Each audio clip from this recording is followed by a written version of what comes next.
성경 말씀을 봉독하겠습니다. 성경 말씀은 베드로후서 1장 16절부터 21절까지입니다. 우리 주 예수 그리스도의 능력과 강림하심을 너희에게 알게 한 것이 교묘히 만든 이야기를 따른 것이 아니요 우리는 그의 크신 위엄을 친히 본 자라. 지극히 큰 영광 중에서 이러한 소리가 그에게 나기를 이는 내 사랑하는 아들이요 내 기뻐하는 자라 하실 때에 그가 하나님 아버지께 존귀와 영광을 받으셨느니라.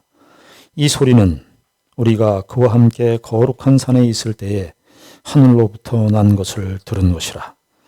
또 우리에게는 더 확실한 예언이 있어 어두운 데를 비추는 등불과 같으니 날이 새어 샛별이 너희 마음에 떠오르기까지 너희가 이것을 주의하는 것이 옳으니라.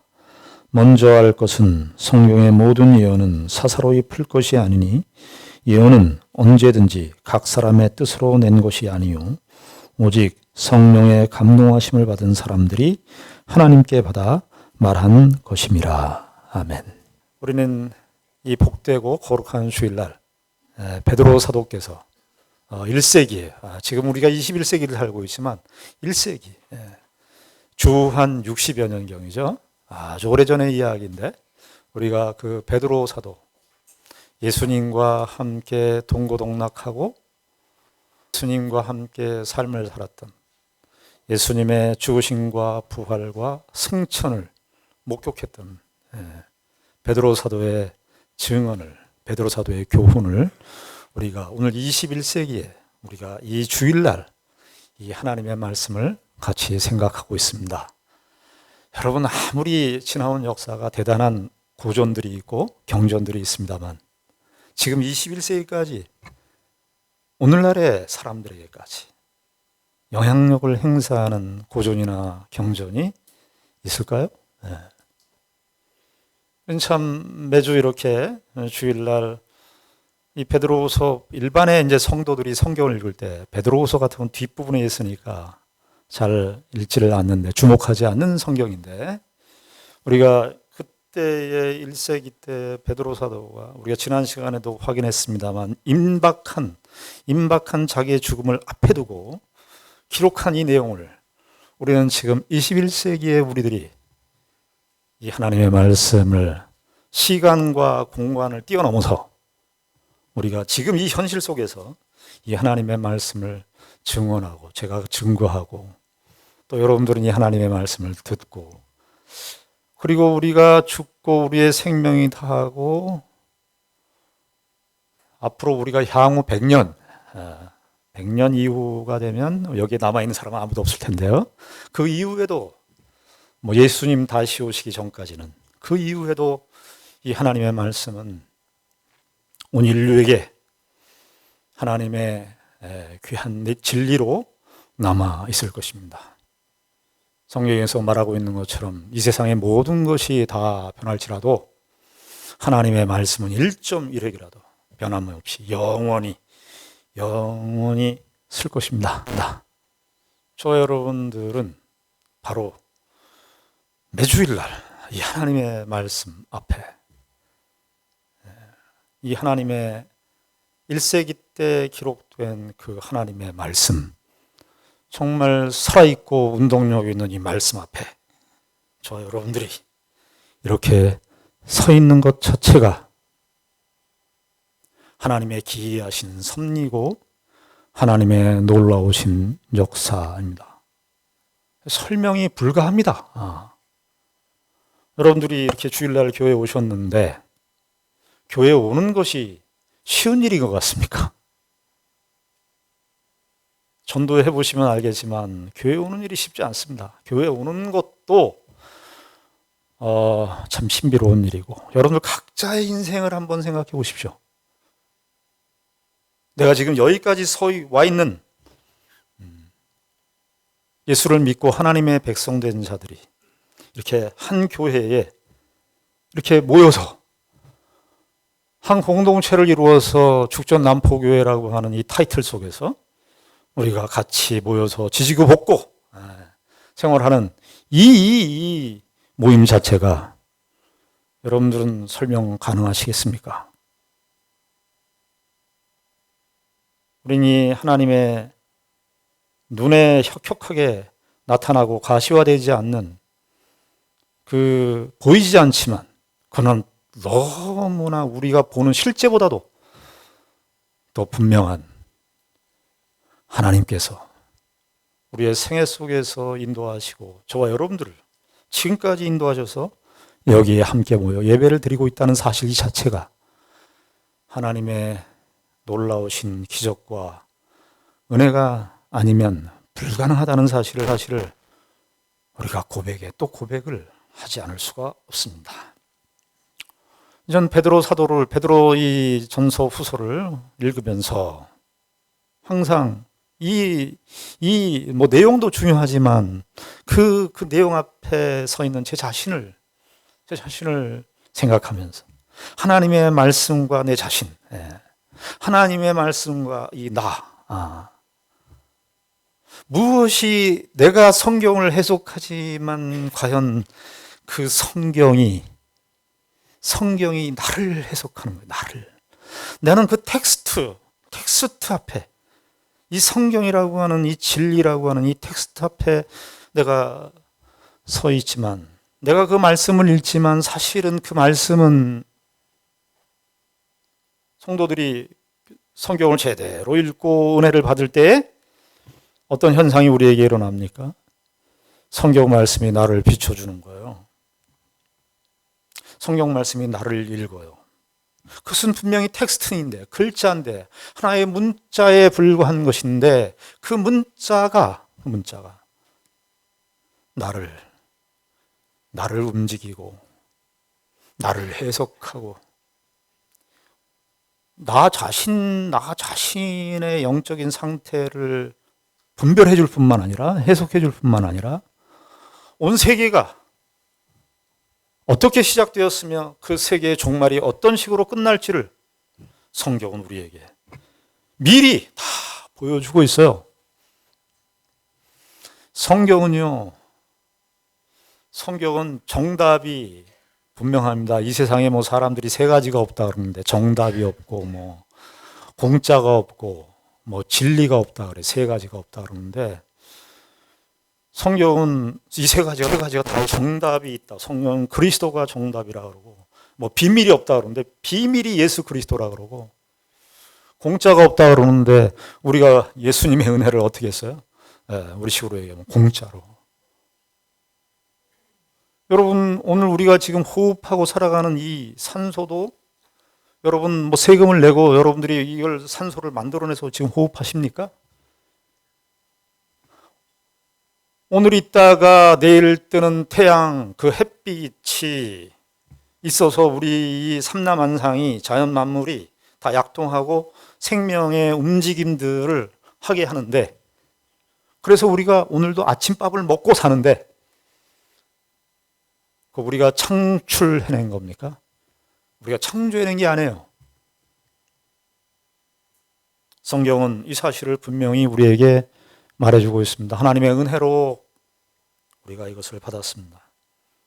베드로 사도는 지난주에 우리가 확인했던 것이 뭐냐 하면 항상 너희들이 생각나기를 원한다. 항상 어느 때든지 생각나기를 원한다. 무엇이 생각나기를 원했다는 겁니까? 한 가지로 얘기하면 복음, 주 예수 그리스도의 죽으심과 그 부활의 복음, 그것을 너희들이 항상 생각하기를 원한다. 그렇게 말씀하셨습니다.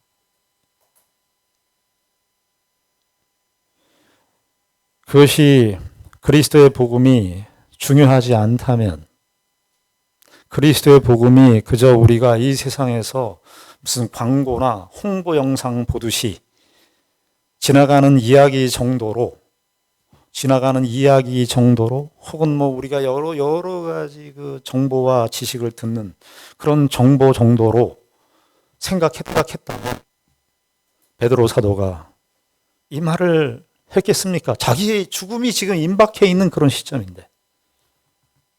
그런데 오히려 베드로 사도는 자기의 죽음의 절박성, 자기의 죽음보다 시급하고 절박한 그 일이 어떤 면에서 자기의 죽음을 생각하지 않으면서 이 복음의 은혜가 항상 너희들에게 생각나기를 원한다. 아마 베드로의 마지막 유언이 이 베드로 후서일 텐데요. 유언을 한마디로 얘기하면 너희들 이 복음의 은혜를 항상 생각하라. 간단한 이야기고 우리가 주워 듣는, 지나가다가 듣는 어떤 이야기 정도라면 베드로 사도가 이렇게 이야기했을까요? 너무나 소중하니까, 너무나 귀중하니까, 어떤 면에서 자기의 죽음보다 더 귀한 거니까. 저와 여러분들은 우리의 인생을 살면서 우리의 죽음보다 더 뛰어난 가치, 그 뛰어난 나의 죽음을 무릅쓰고 나의 죽음을 불사하면서 투신할 만한, 헌신할 만한 그런 가치들이 저와 여러분들에게 있습니까?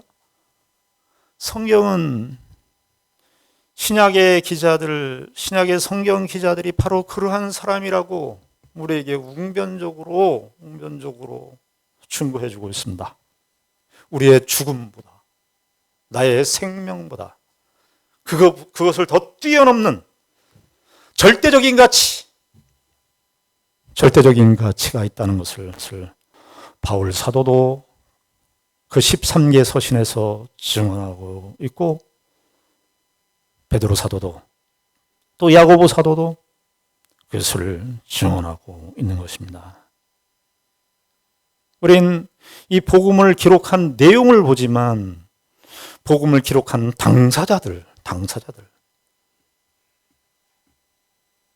당사자들은 그들의 인생의 가치와 목적과 그것을 어디에다 두었는가? 저와 여러분들은 우리의 인생을 정말 흔들 만한, 나는 내 목숨이 사라져도, 내 생명이 사라져도 난 그것만큼은 절대 포기할 수 없는, 내 생명보다 더 소중한 가치, 저와 여러분들의 인생과 영혼을 흔드는 절대적인 가치, 나의 전적인 모든 것을 투신해도, 나의 모든 것을 다 바쳐도 그것이 아무렇지도 않을 정도로 여겨질 수 있는 그 절대적 가치를 저와 여러분들은 가지고 계십니까? 베드로 사도는 이 짤막한 1장의 마지막 부분에서 너희들이 이걸 항상 생각나게 하려 함이라 라는 말을 통해서 베드로 사도가 자기 자신이 무엇에 붙들려 있는 자인지,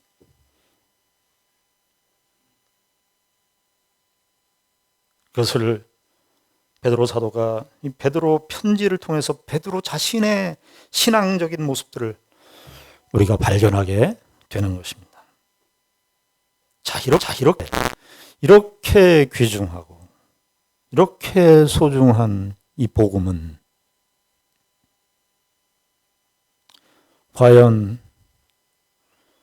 그 복음은 정말 이렇게 소중하고 귀중한 이 복음인데, 이 복음은 역사적인 사실성의 뿌리를 두고 있어야 된다라고 하는 사실을 16절 이하부터 밝히고 있습니다.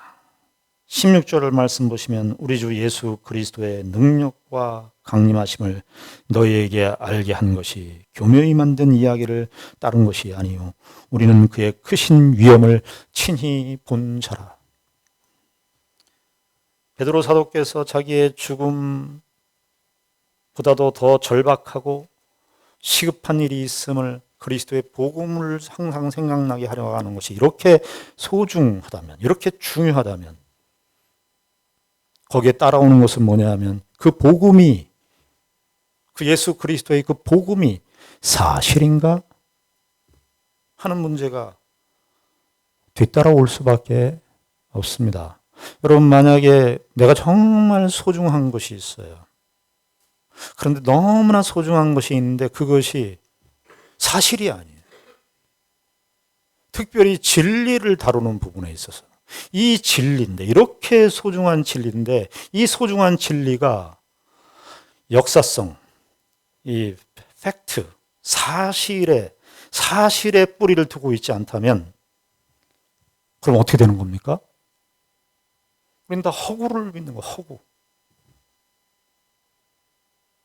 기독교 예수를 믿고 신앙생활을 하시는 분들 가운데 오늘날의 이 21세기를 살아가는 우리 현대 교인들이 가지고 있는 그 오해 중에 또 폐 중에 하나가 뭐냐 하면은, 예수를 믿고 교회를 다니는데 예수 그리스도의 죽으심과 부활의 이 사건의 이 역사성,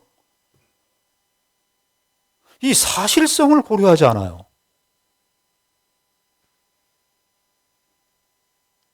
만약에 이렇게 소중하고 우리의 영적인 생사를 가름하는 이 복음이라고 한다면, 영적인 생사 정도가 아니에요. 우리가 이 세상에서 어떻게 사느냐가 중요한 게 아니라 죽음 이후에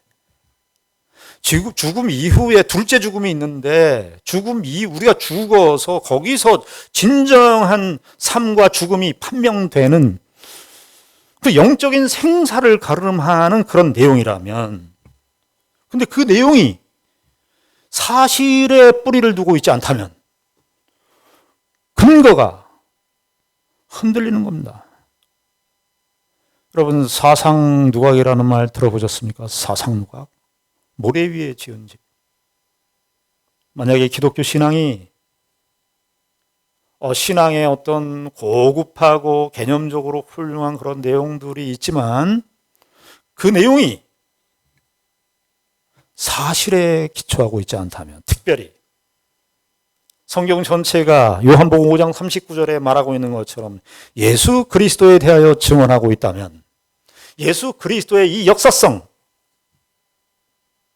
예수 그리스도께서 이 땅에 오시고 우리가 지금 살아가고 있는 이 시간과 공간이라고 하는 이 역사의 현장 속에서 예수님이 그때 그 시간에 활동하지 않았다고 한다면 우리가 믿는 그 복음의 내용들은 다 헛것이 되고 마는 것입니다. 그래서 베드로 사도는 이 복음이 매우 중요하고 항상 생각해야 되는 그러한 내용이라면, 그럴 정도로 그 중대성이 요구되는 내용이라면 그 확실성도 동시에 중요해지는 것입니다. 그래서 복음의 이 진리성과 복음의 진리됨과 복음의 이 사실성은 동전의 양면과 같은 것입니다. 그래서 베드로 사도는 예수 그리스도께서 이 땅에 오시고 이 땅에서 실제적으로 그 하나님 나라의 복음의 은혜를 친히 증거하셨다는 사실을 16절 이하부터 말하고 있는 것입니다. 근데 베드로 사도께서 복음서의 내용 전체를 다 이야기하는 것이 아니라 딱 한 가지 사건을 이야기로 예를 들어서 말씀하고 있습니다. 그게 뭐냐면 16절서부터 18절까지 나와 있는 내용이 뭐냐면, 예수님께서 제자들을 데리고 베드로와 요한과 야고보를 데리고 변화산상에 산상에 올라가서 예수님의 변화된 모습을 보여주는 변화산상의 체험 사건을 여기 16절부터 18절까지 소개하고 있습니다. 마태복음 17장, 마가복음 9장, 누가복음 9장에 기록되어 있는 내용입니다. 예수님께서 공생애를 사시면서 한 2년여간의 삶을 사시다가 3년째 들어온 그 시점에 이제 예수님께서 십자가로 향해야 되는, 예루살렘을 향하여 가는 그 중대한 그 목적을 앞에 두시고 예수님께서 친히 베드로와 요한과 야고보를 데리고 산에 올라가셨습니다. 베드로와 요한과 야고보는 아무 생각 없이, 아무 의식 없이 예수님을 따라 올라갔습니다. 그런데 거기에서 예수님께서 변화되신 그 예수님의 모습을 보게 됩니다. 예수님은 이 땅에 참 인간으로 오셨습니다. 참 인간으로 오시고 이 땅에 오셔서 굶주리시기도 하시고 슬퍼하시기도 하시고 모든 인간이 겪는 죄는 빼놓고 모든 인간이 겪는 고통, 슬픔, 아픔 이런 것들을 다 같이 공유하셨습니다. 참 인간으로 오셨습니다. 그런데 예수님께서 중간중간 기적 사건을 통해서 예수님이 참 인간이시면서도 참 하나님이심을 간접적으로 살짝 보여주신 것이 기적 사건이었습니다. 풍랑을 잔잔케 하시고 죽은 자를 살리시고 병자를 고치시고 앉은 뱅이를 일으키시고 눈먼 자를 낫게 하시고 병들고 가난하고 연약한 자들을 회복시키시는 그 능력을 행사하실 때에는 신성적인 능력을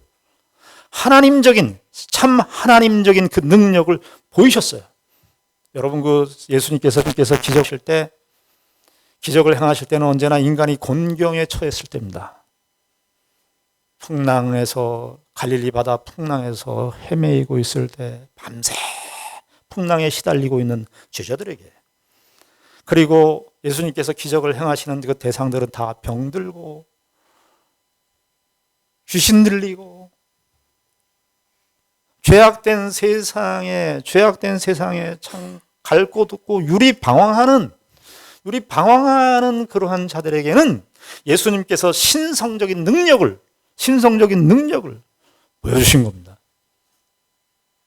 근데 그렇게 예수님께서 공생의 기간을 기적과 또 혹은 말씀으로 하시다가 신성적인 능력을 잠깐 보여주시다가 예수님께서 예루살렘 입성을 앞두시고 난 다음에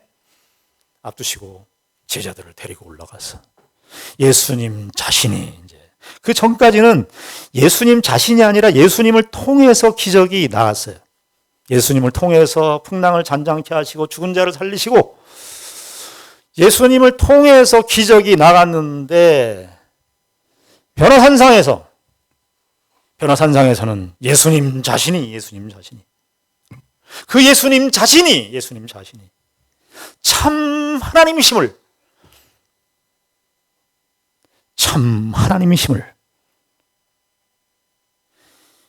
베드로와 요한과 야고보에게 보이셨습니다.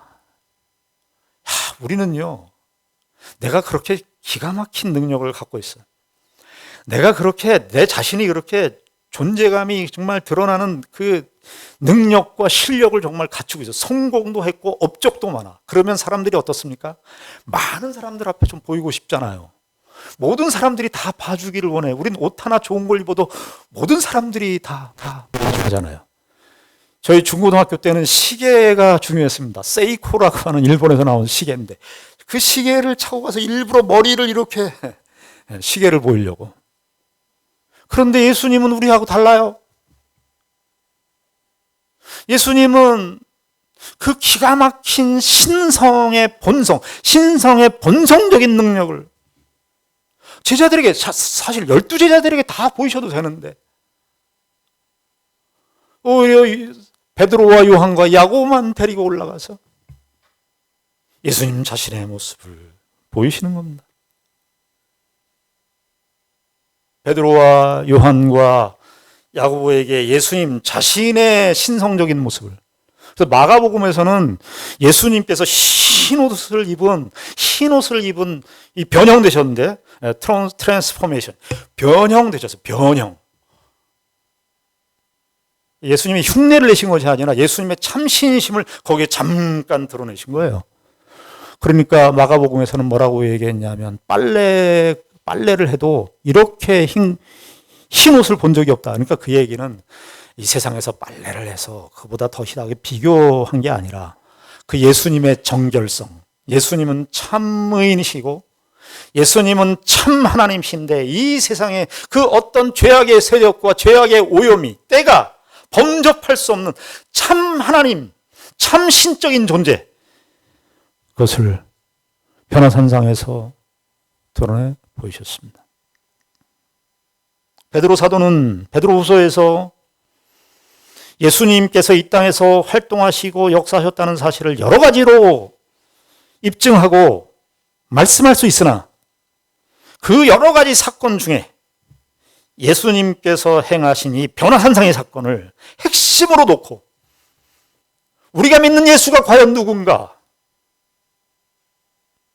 우리가 왜 우리가 이 예수를 이렇게 매일매일 생각해야 되고 나는 왜 이 예수를 매일매일 생각하는 이 사실로 내가 죽는 나의 생명보다도 더 고귀하고 절대적인 가치로 말하고 있는지를 설명해 주고 있는 것입니다. 그 변화산상의 사건은 예수님께서 부활하신 사건을 내다보게 하는 그 사건이에요. 그리고 변화산상의 사건은 그 사건 하나 자체가 그 사건 하나 자체만 중요한 것이 아니라 그 사건이 담고 있는 의미가 얼마나 큰 내용을 담고 있는지를 우리가 기억해야 할 필요가 있습니다. 거기에 보면은 예수님께서 변화산상에서 예수님께 변화된 모습만 나온 게 아니라 구약의 두 인물 모세와 엘리야가 변화산상에 딱 등장하게 됩니다.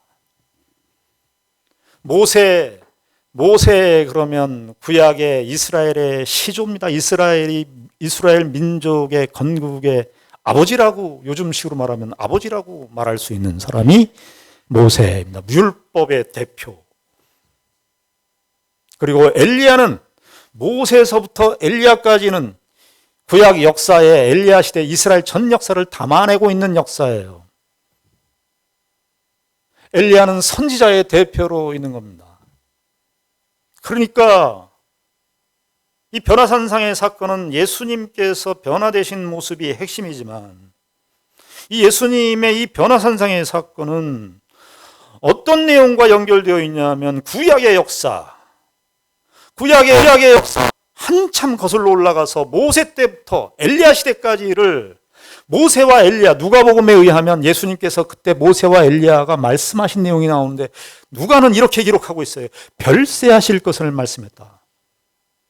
근데 우리 성경에는 별세라고 번역했습니다만 그 헬라어 성경에는 엑소더스, 출애굽. 예수님께서 출애굽할 것을. 그러니까 이스라엘의 역사가 무엇으로부터 시작이 돼요?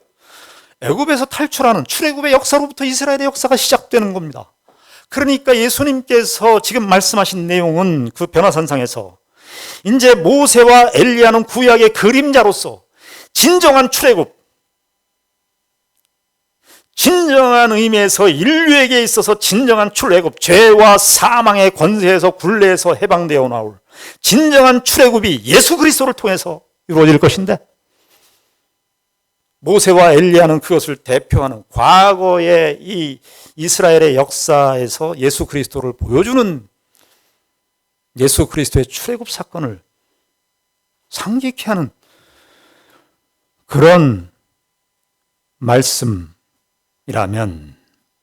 또 하나 이 과거의 구약의 예언을 성취하는 관점의 내용일 뿐만 아니라 예수님께서 이 변화산상에서 변화되신 이 모습은 앞으로 있을 예수 그리스도의 부활에 나타날 예수님의 모습뿐만 아니라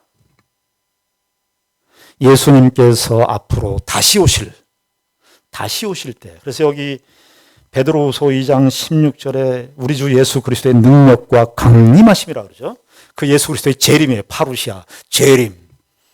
그러니까 베드로 사도가 이 말씀을 기록함으로써 변화산 산상의 사건을 기록함으로써 과거의 역사, 이 과거의 이스라엘의 진정한 출애굽이 누구로부터 발생하느냐? 예수 그리스도를 통해서. 예수 그리스도의 죽으심과 부활을 통해서 이루어질 것이라는 것을 말씀했을 뿐만 아니라 예수 그리스도의 이 변화된 모습은 예수님께서 다시 오실 그 영광의 재림의 모습을 변화산상 사건 속에서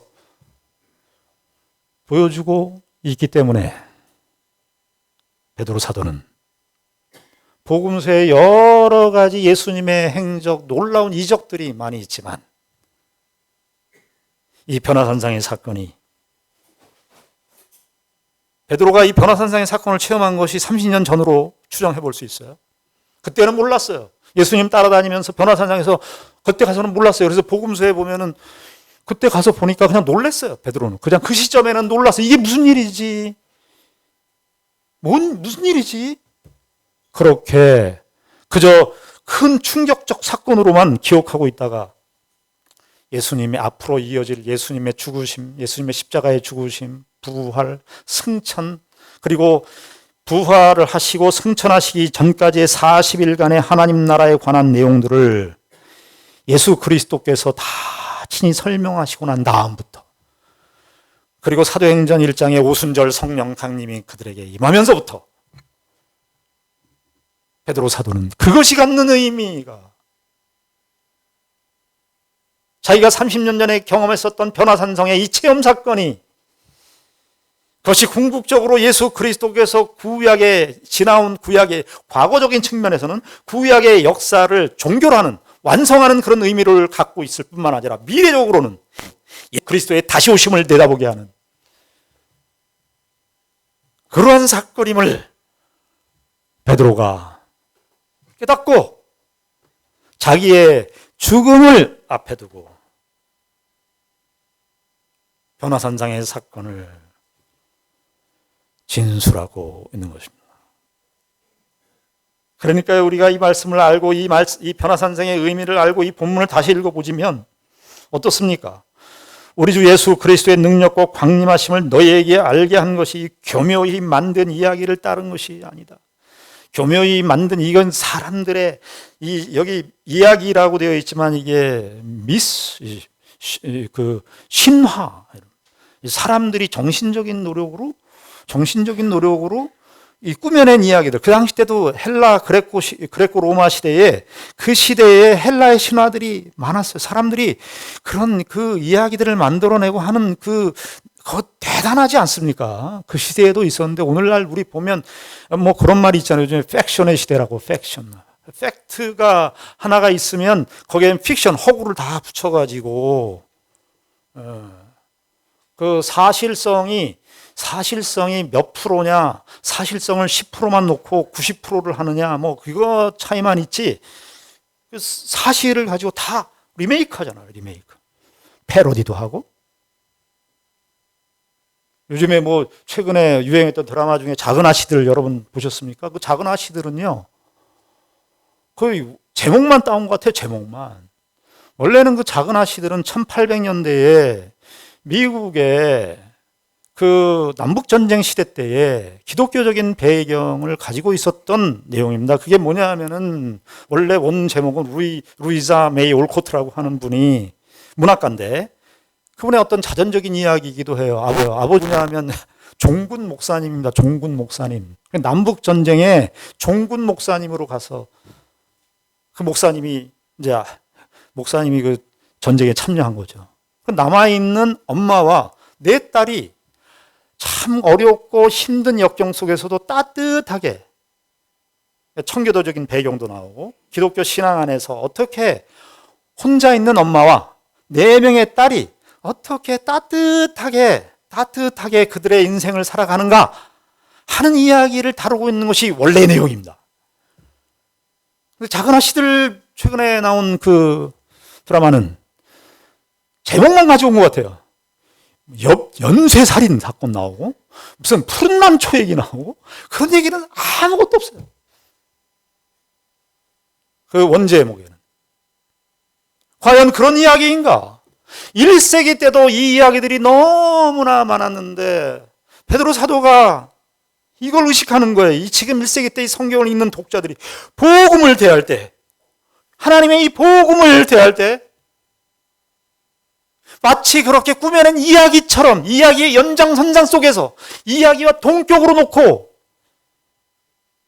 이 복음을 대하고 있는 것은 아닌가. 베드로 사도뿐만 아니라 바울 사도도 디모데전서에 보면 너희들이 허탄하고 망령된 신화, 이 똑같은 말이에요. 이야기. 신화를 버려라.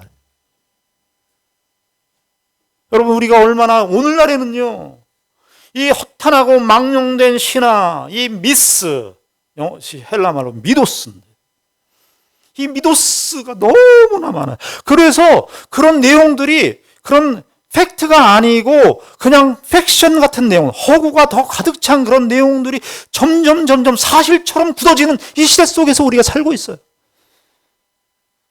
문제는 성경에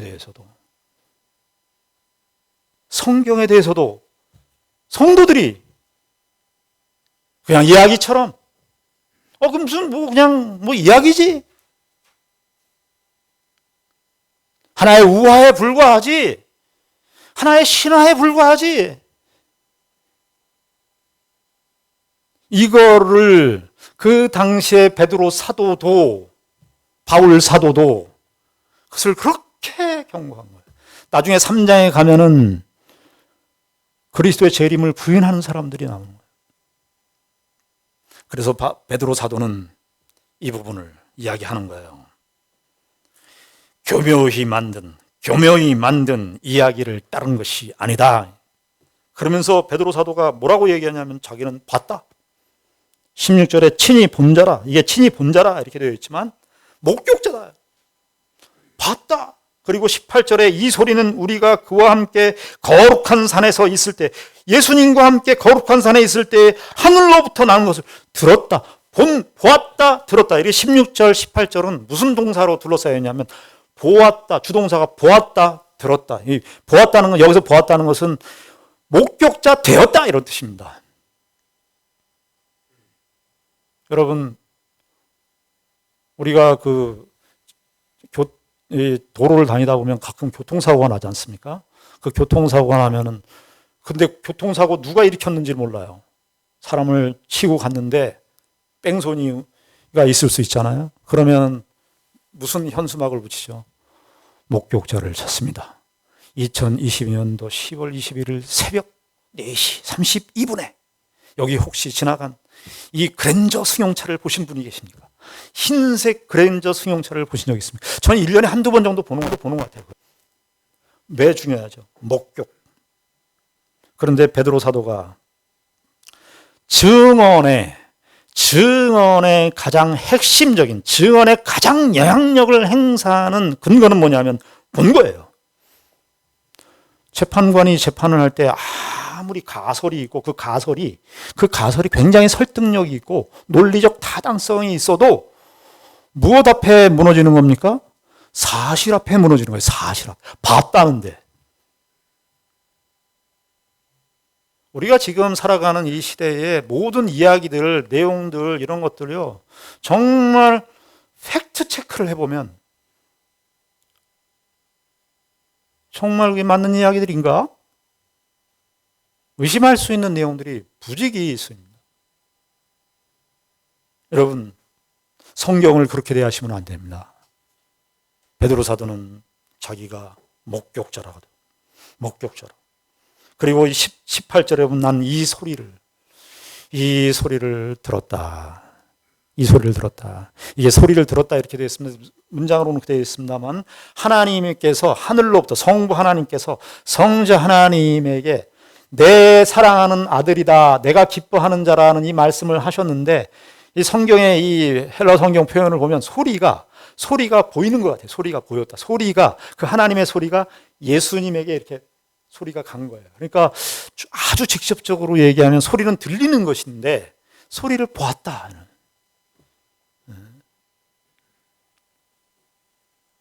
저와 여러분들이 믿는 기독교 신앙, 오늘날 사람들이 우리 기독교의 대표적인 교리를, 대표적인 내용을 우리는 예수 믿으면 구원받고 천국 간다. 이것이 우리가 일상적으로 교회가 세상에게 기독교 복음에 관한 내용을 핵심적으로 요약해 주는 그런 표현입니다. 예수 믿으면 구원받고 천국 간다. 좋아요. 이런 내용으로 예수, 믿음, 구원, 천국 이것으로 요약해서 하는 내용 좋습니다. 그런데 이 기초적인 내용조차도 우리는 잘 알지 못합니다.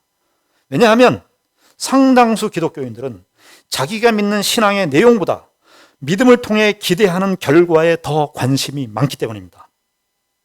무엇을 믿는가 보다 믿어서 무엇을 얻을 수 있느냐를 초점으로 삼기 때문에 무엇을 믿느냐는 관심에서 사라져버려요. 예수, 믿음, 구원, 천국. 그러면 예수가 누군지를 알아야 될 거 아니에요. 예수를 믿는 거예요. 예수가 누군지를 알아야 될 거 아니에요. 믿는 대상이 예수잖아요. 그런데 우리는 뭐예요? 예수 믿어서 얻게 되는 결과에 그 유익에 거기에 포커스를 맞추고 있기 때문에 정작 예수를 몰라요. 믿음도 몰라요. 구원도 10원 밑에 구원인가? 그 정도로. 천국은 그저 죽어서 어쩌다 보면 가는 그냥 파라다이스. 이 정도로. 왜 그럴까요? 저 여러분들은 매주 예배를 드리면서 참 1세기 때 1세기 2세기 여간에 사도들이 한 게 아니라 저자는 정확하게 알 수 없지만 초대교회에 그 사본으로 남아있어가지고 지금 우리에게 전달돼서 사도신조를 고백합니다. 사도신조는 우리가 믿는 내용이 무엇인지를 함축적으로 진술한 내용입니다. 성자 예수님, 성부 하나님, 성자 예수님, 성령 하나님, 삼위일체 구조를 핵심적으로 요약해서 계속해서 교회가, 성도들이 잊지 말아야 된다고 우리에게 계속해서 말씀하는 내용인데 우리는 그 예수조차도 믿음도 구원도 천국도 관심이 없고 예수 믿어서 얻는 결과와 유익과 내가 얼마나 괜찮아지고 나의 삶이 얼마나 개선되어지느냐로 예수도 믿음도 구원도 천국도 거기에다 다 대입해버리니까 예수를 알 수가 없는 겁니다. 마치 어렸을 때 아이들이 성탄절 되면은 산타클로스를 기다리잖아요. 근데 사실은 산타클로스를 기다리는 게 아니라 산타클로스 할아버지가 갖다 주는 선물을 기다리는 것과 같습니다. 저와 여러분들은 우리는 이 시대에 정말 예수를 믿습니까? 저와 여러분들의 믿음은 예수 그리스도의 뿌리를 두고 있습니까? 저와 여러분들은 이 세상의 모든 것이 다 변해도 예수 그리스도 안에 있는 이 영원한 구원을 누구도 가져갈 수 없으며 빼앗아갈 수 없으며 취소될 수 없다는 사실을 확신하십니까? 이 세상에 사망이나 생명이나 이 세상의 그 어떤 것으로도 우리를 사랑하시는 그 하나님의 사랑을 끊을 수 없다는 사실을 여러분들 믿으십니까? 그 하나님은 이 세상의 천지 만물을 창조하시고 사라지신 분이 아니라 창조하셨을 뿐만 아니라 그 창조를 통해서 지금도 오늘도 일하시고 역사하시고 삶과 생명을 되게 하시는 그 하나님의 인도하심 속에서 우리가 살고 있다는 사실을 믿으십니까? 그 하나님께서 나 같은 죄인을 불쌍히 여기시고 긍휼히 여기셔서 예수 그리스도를 나 같은 자에게 보내셔서 이 구원을 허락하신 이 은혜를 여러분들은 믿고 고백하십니까? 우리가 베드로 사도의 이 교훈을 다시 한번 살펴보면서 우리의 믿음의 내용과 근거가 어디에 있는지를 새삼 다시 한번 분명히 하는 귀한 시간이 되기를 바랍니다. 기도하겠습니다. 하나님 아버지 은혜를 감사합니다. 우리는 예수를 믿는 사람들입니다. 예수에 대해서 더 많이 알아야 되고 예수와 함께 살아야 하고 예수 그리스도께서 우리에게 주신 은혜를 날마다 생각해야 됩니다.